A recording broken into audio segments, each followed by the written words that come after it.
ओम शांति। आज है 22 अगस्त 2023। आज की मुरली का सार है, मीठे बच्चे, बाप आए हैं कलयुग की महफिल में। यह बहुत बड़ी महफिल है। बाप आए हैं कलयुग की महफिल में। यह बहुत बड़ी महफिल है। इस महफिल में तुम परवाने क्षमा पर फिदा हो, पावन बनते हो। इस महफिल में तुम परवाने क्षमा पर फिदा हो, पावन बनते हो। प्रश्न है, यदि बच्चों का पुरुषार्थ अब तक भी चींटी मार का है तो उसका कारण क्या?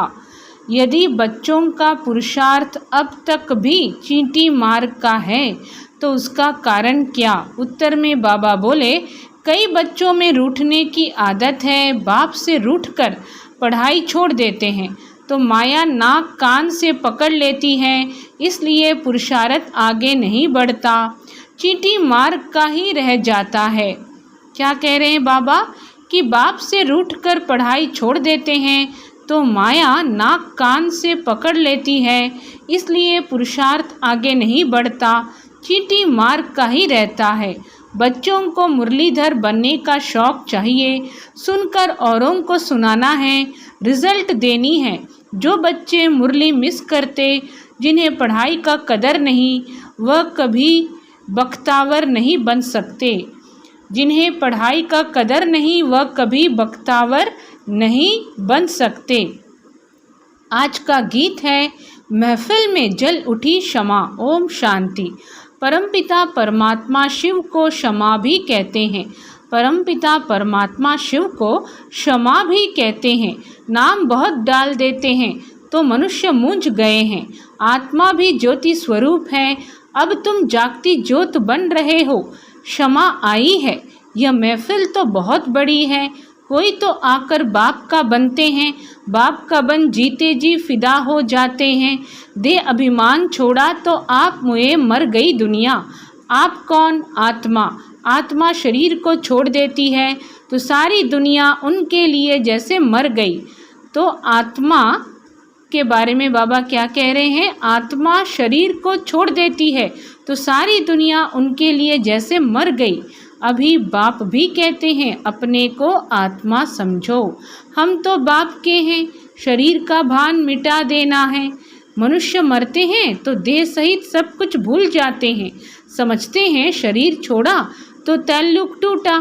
शरीर के साथ ही तल्लुक माना नाता है। तुम शरीर होते हुए अशरीरी रहते हो। हम क्या करते हैं? शरीर होते हुए अशरीरी रहते हैं, क्योंकि तुम्हारा तल्लुक अब बाप से हो गया। तुमको राजयोग सिखलाने लिए बाप ने भी शरीर धारण किया है। तुमको राजयोग सिखलाने लिए बाप ने भी शरीर धारण किया है। महफिल में आए हैं, तुम्हारे में भी कोई पूरा जानते हैं, कोई अधूरा, कोई तो कुछ नहीं जानते। बाप कहते हैं, मैं इस रचना में आया हुआ हूँ, मैं इस रचना में आया हुआ हूँ। यह बातें मनुष्य ही समझेंगे। भारतवासी जानते हैं, शिव जयंती भी है। शिव है परमपिता परमात्मा, सभी आत्माओं का बाप। वह आते हैं जरूर मंदिर में। तो बाबा कहते हैं, सभी आत्माओं का बाप वह आते हैं ज़रूर। मंदिर भी है। क्या है? मंदिर भी है। मंदिर तो ढेर बनते हैं, जैसे क्राइस्ट तो एक था, उनकी यादगार में जड़ चित्र कितने ढेर बनाए हैं। यह भी परमपिता परमात्मा, जिनको पतित पावन कहते हैं, उनके मंदिर हैं। यह है अभी पतित दुनिया की महफिल, फिर होगी पावन दुनिया की महफिल। पावन दुनिया में तो वह आते नहीं। पावन दुनिया की महफिल बहुत छोटी होती और सुखी होते हैं, इसलिए वहाँ आने की दरकार नहीं। आना है बड़ी महफिल में। उनका नाम ही है पतित पावन। यह है पतित दुनिया, फिर पावन दुनिया भी है। उसी नई दुनिया में ज़रूर थोड़े होंगे। तुम बच्चों में नंबरवार पुरुषार्थ अनुसार सच्ची सच्ची सर्विस करते हैं। तुम बच्चों में नंबरवार पुरुषार्थ अनुसार सच्ची सच्ची क्या करते हैं? सर्विस करते हैं। सच्चाई की सर्विस का सबूत भी निकलता है। तो बाप महफिल में आए हैं, वह है पतितों को पावन बनाने वाला। कहा जाता है charity begins at home. Bharat अविनाशी बाप का अविनाशी बर्थ प्लेस है। मनुष्य भूल गए हैं शिव बाबा कब आया था, उनको ही पतित पावन कहा जाता है। आते भी हैं पतित शरीर में, उनकी महिमा कितनी भारी है। शिवाय नमः। तुम्हारी महिमा भी अपरंपार है। वैकुंठ की कैसे स्थापन करते हैं, वैकुंठ की कैसे स्थापना करते हैं, जिस वैकुंठ की भी महिमा अपरंपार है।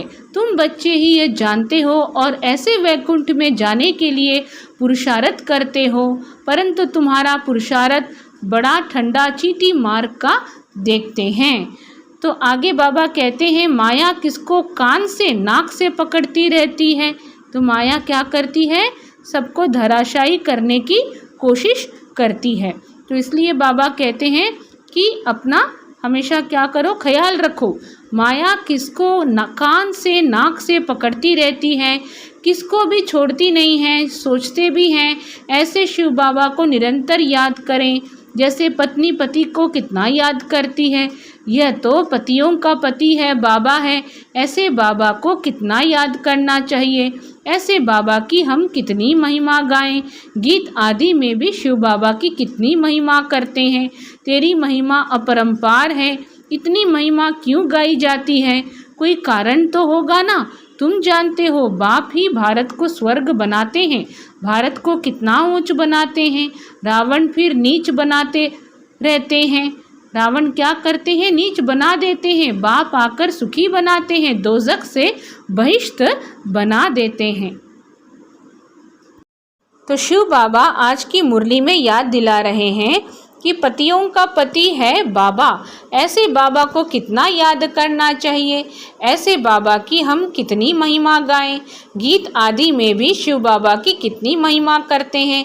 तेरी महिमा अपरंपार, इतनी महिमा क्यों गाई जाती है, कोई कारण तो होगा ना।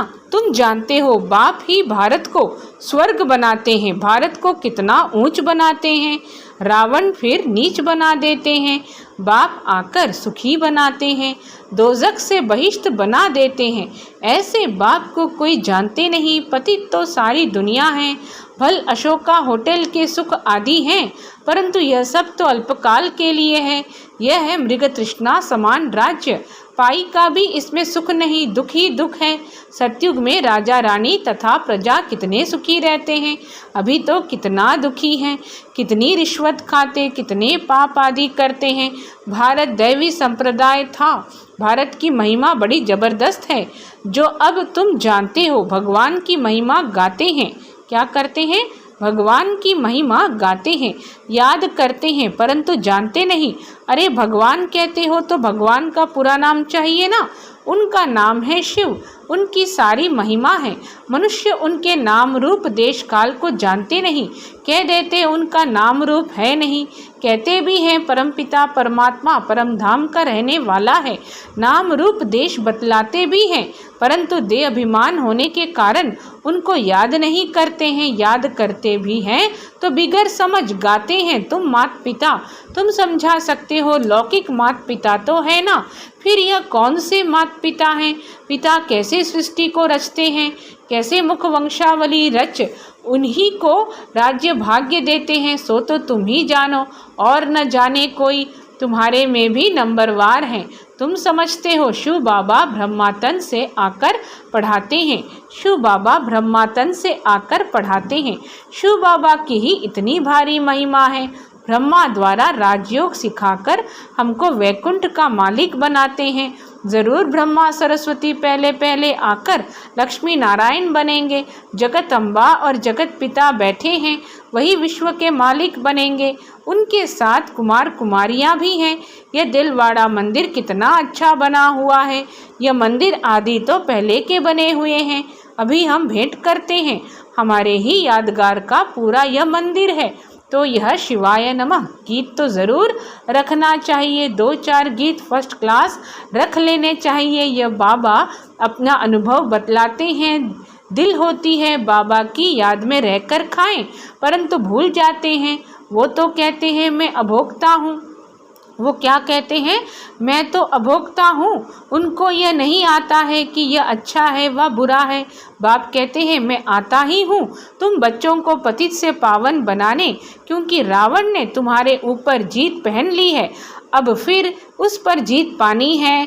रावण तुमको कौड़ी जैसा बनाकर दिवाला निकाल देते हैं, भारत का अब दिवाला है ना, फिर तुमको सॉल्वेंट बनाता हूँ। इनसॉल्वेंट बुद्धि मनुष्य ही बनते हैं। तो यह शिवाय नमः का गीत बड़ा अच्छा है, नंबर 1 उनकी महिमा है। फिर भारत की भी महिमा है, वंडरफुल भारत था, गाते तो है ना, स्वर्ग था, हीरे जवाहरों के महल थे। फिर वह कहाँ गए, माया की कैसे प्रवेशता हुई। सतयुग में देवी देवताएं धर्मश्रेष्ठ कर्मश्रेष्ठ थे, भ्रष्ट कर्म कराने वाली माया वहाँ होती नहीं, और यहाँ के पुरुषार्थ की प्रालब्ध तुम पाते हो। तुमको कोई दुख होने की बात ही नहीं, पाप करने की दरकार नहीं। यहाँ तो पैसे के लिए कितने पाप करते हैं, वहाँ तो बहुत धन रहता है, बेहद की राजाई है ना। गाया जाता है, भारत दैवी राजस्थान था, जब दैवी राजस्थान था तो देवी देवताओं का धर्म श्रेष्ठ था। जब दैवी राजस्थान था तो देवी देवताओं का धर्म श्रेष्ठ था। बाप आकर श्रेष्ठ देवी देवता धर्म की स्थापना कर रहे हैं। तुम जानते हो हम श्रेष्ठ बन रहे हैं, तो कोई पाप का काम नहीं करना है, डर रहना चाहिए। अच्छे अच्छे बच्चों को माया नाक से पकड़ पाप करा देती है। अभी तुम जानते हो महफिल में बाप आए हैं, कैसे मुख वंशावली बनाए उनको श्रेष्ठ बनाते हैं। ज़रूर शरीर को तो लोन लेना ही पड़े। कहते हैं मैं साधारण तन में आता हूँ, यह अपने जन्मों को नहीं जानते, मैं बतलाता हूँ। इनका नाम ब्रह्मा रख दिया है, ब्रह्मा में ही प्रवेश करता हूँ, क्योंकि ब्रह्मा द्वारा स्थापना करनी है। ऐसे थोड़े ही बौद्धि इस्लामी व सिख में प्रवेश करेंगे। बाप कहते हैं मुझे उस तन में प्रवेश करना है जो पहले पहले सूर्यवंशी श्री नारायण था, फिर उनको ही बनाता हूँ। यह अपने जन्मों को नहीं जानते हैं, यह है ज्ञान कांड, ज्ञान बाप ही देते हैं। फिर वहाँ भक्ति का नाम निशान नहीं, ज्ञान मार्ग भक्ति मार्ग कहा जाता है। आधा कल्प भक्ति कांड, आधा कल्प ज्ञान कांड चलता है। तो बाबा ने कह दिया है कि आधा आधा कल्प क्या चलता है। तो बाबा क्या कह रहे हैं कि आधा कल्प भक्ति कांड और आधा कल्प ज्ञान कांड चलता है। यह भी ड्रामा में नूंद है, पतित बनना ही है। बच्चों को अच्छे अच्छे राज समझाए जाते हैं, गाते भी हैं। भगवान आकर भक्तों को साथ ले जाते हैं, परमपिता परमात्मा को याद करते हैं। बाबा आओ माया रूपी जंजीरों से आकर छुड़ाओ, बाबा आओ माया रूपी जंजीरों से आकर छुड़ाओ, हमको लिबरेट करो। जो भी मित्र संबंधी आदि हैं सबको लिबरेट करते हैं। फिर वहाँ दैवी माँ बाप मिलेंगे, तुम देवी देवता बन जाएंगे, तुम्हारी आत्मा भी प्योर हो जाएगी। अभी तुम्हारी आत्मा पतित बनी है, सो फिर पावन बनेगी। अनेक प्रकार के चित्र हैं जिसका ऑक्यूपेशन कुछ भी नहीं, अनेक प्रकार के चित्र हैं जिसका ऑक्यूपेशन कुछ भी नहीं। जैसे गुड़ियों की पूजा करते हैं, मैं ना गुड्डा हूँ ना गुड्डी हूँ, मैं तो हूँ ही निराकार। गुड्डा और गुड्डी मनुष्य हैं, मैं नहीं बनता हूँ, मुझे निराकार ही कहते हैं। तुम गुड्डे गुड्डी अभी बहुत दुखी हो, वैकुंठ में तुम बहुत सुखी थे। सुख की महिमा अपरंपार है, परंतु बच्चे घड़ी घड़ी भूल जाते हैं, रूठ पड़ते हैं। ब्राह्मणों में से भी बहुत रूठते हैं, रूठ कर वर्षा पाने को ही छोड़ देते हैं। अरे तुमको वर्षा बाप से लेना है ना, यह है अविनाशी ज्ञान रत्न पढ़ाई है। बाबा ने बड़ा सहज समझाया है। भल तुम कहाँ नहीं आ सकते हो, अच्छा मुरली तो मंगा कर पढ़ सकते हो। भल तुम कहाँ नहीं आ सकते हो, अच्छा मुरली तो मंगा कर पढ़ सकते हो, इसमें नुकसान की कोई बात नहीं है। बाकी हाँ, पुरुषार्थ कर सर्विस का सबूत देना है। सर्विस का सबूत ही नहीं तो मुरली भेजकर क्या करेंगे। मुरली पढ़ी जाती है धारण करने के लिए। अगर एक कान से सुन दूसरे से निकाल देते हैं तो फिर क्या कर सकेंगे। बाबा को याद ही नहीं करते हैं, बाबा को याद ही नहीं करते हैं। कोई पाप करते हैं तो बुद्धि का ताला बंद हो जाता है। बाप कुछ नहीं करते हैं, बाप तो समझाते हैं तुमको बहुत मीठा बनना है, कोई को दुखी मत करो, अंत में तुम बच्चे बहुत मीठा बाप जैसे बन जाएंगे। पुरुषार्थ करना है, दिल से पूछना है, किसको तंग तो नहीं करते हैं, हमसे कोई नाराज़ तो नहीं होते, यूँ बाहर वाले तो बहुत नाराज़ होंगे। तुम ब्राह्मण कुलभूषणों को मुरली रोज़ ज़रूर सुननी चाहिए। तुम ब्राह्मण कुलभूषणों को मुरली रोज़ ज़रूर सुननी चाहिए। मुरली नहीं सुनेंगे तो धारणा कैसे होगी? मुरली नहीं सुनते हैं तो ज़रूर समझो वह बख्तावर नहीं। मुरली को कभी छोड़ना नहीं चाहिए। ब्राह्मणियों को भी मुरली शिव बाबा से मिलती है ना, उनसे कनेक्शन रखना है। डायरेक्ट मुरली तो भेजें, लेकिन फिर आप सामान भी बनाकर तो दिखाओ। बाप को याद करते रहो, बाप की याद औरों को दिलाते रहो। समाचार दो तो पता पड़े, नहीं तो कैसे समझेंगे कि बाप की सर्विस कर रहे हो। सबूत जरूर चाहिए सर्विस का। मुरलीधर बनने का शौक़ चाहिए। टेप्स भी मुरलीधर बनती है ना, टेप्स भी मुरलीधर बनती है ना। यह एक्यूरेट मुरली सुना सकती है।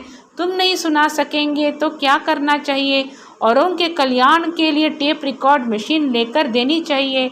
इतने सब सुनेंगे तो उन सब का फल देने वाले को बहुत मिलेगा, उन सब का फल देने वाले को बहुत मिलेगा। ले करके देंगे भी वह जिनको इसके रहस्य का पता होगा, ले करके भी देंगे वह जिनको इसके रहस्य का पता होगा। इस मुरली सुनने से तुम राजाई पद पाते हो, और कोई का भाषण सुनने से स्वर्ग का मालिक बनेंगे क्या? इस मुरली सुनने से तुम राजाई पद पाते हो, और कोई का भाषण सुनने से स्वर्ग का मालिक बनेंगे क्या? अथवा मनुष्य से देवता थोड़े ही बनेंगे। यह तो फर्स्ट क्लास दान करना है, जिससे 21 जन्मों के लिए बहुतों का कल्याण होता है। टेप रिकॉर्ड लेकर देना व मकान लेकर देना कितनी अच्छी सर्विस है। टेप रिकॉर्ड लेकर देना व मकान लेकर देना कितनी अच्छी सर्विस है। बच्चे बैठ सर्विस करेंगे, मकान फिर भी तुम्हारा ही रहेगा, उसका फल तुमको मिलेगा। वहाँ रिटर्न में बड़े बड़े महल मिल जाएंगे। वह समय आएगा जो तुम बच्चों को तो बहुत मकान मिलेंगे, चरणों में झुकते रहेंगे। मकान भी हम क्या करेंगे, हमको तो सिर्फ सर्विस करनी है। मकान लो फिर मुफ्त में पैसा भरकर क्यों दो? सौदागर भी तो यह पक्का है। मकान लो फिर मुफ्त में पैसा भरकर क्यों दो? सौदागर भी तो यह पक्का है, सेंसिबल सौदागर है। अच्छा, मीठे मीठे सिकिलदे लक्की ज्ञान सितारों प्रति माता पिता बाप दादा का याद प्यार और गुड मॉर्निंग। रूहानी बाप की रूहानी बच्चों को नमस्ते। हम रूहानी बच्चों की रूहानी माता पिता बाप दादा को याद प्यार और नमस्ते। आज की धारणाएं: शरीर में होते सबसे ताल्लुक नाता तोड़ अशरीरी बनने का पुरुषार्थ करना है। बुद्धि से सब कुछ भूल जाना है। पुरुषार्थ कर सर्विस का सबूत देना है। मुरली सुननी व पढ़नी है धारण करने के लिए। मुरली सुननी व पढ़नी है धारण करने के लिए।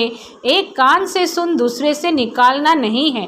वरदान है नेचुरल अटेंशन व अभ्यास द्वारा नेचर को परिवर्तन करने वाले सिद्धि स्वरूप भव। नेचुरल अटेंशन व अभ्यास द्वारा नेचर को परिवर्तन करने वाले सिद्धि स्वरूप भव।